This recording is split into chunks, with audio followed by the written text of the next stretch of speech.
Audio Jungle.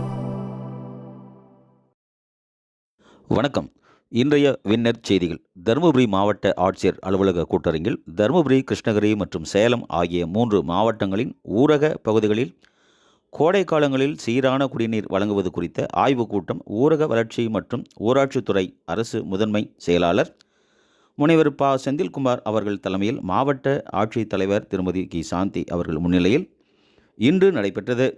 உடன் கூடுதல் இயக்குனர் வீடுகள் திருமதி ராஜஸ்ரீ, தருமபுரி கூடுதல் ஆட்சியர் வளர்ச்சி திரு கௌரவ்குமார், கிருஷ்ணகிரி கூடுதல் ஆட்சியர் வளர்ச்சி திருமதி வந்தான கார், சேலம் கூடுதல் ஆட்சியர் வளர்ச்சி மறு அலர்மேல் மங்கை, ஒக்கனிக்கல் குடிநீர் வடிகால் வாரிய செயற்பொறியாளர் திரு ரவிக்குமார், ஊரக வளர்ச்சி செயற்பொறியாளர் திருமதி மலர்வழி, திரு எஸ். பாலகிருஷ்ணன், திரு சேகர், மகளிர் திட்ட அலுவலர்கள், உதவி திட்ட அலுவலர்கள், உதவி செயற்பொறியாளர்கள், தமிழ்நாடு குடிநீர் வடிகால் வாரிய பொறியாளர்கள் மற்றும் தமிழ்நாடு மின்சார வாரிய அலுவலர்கள் உள்ளிட்ட தொடர்புடைய அலுவலர்கள் கலந்து கொண்டனர். வின்னர் செய்திகள்.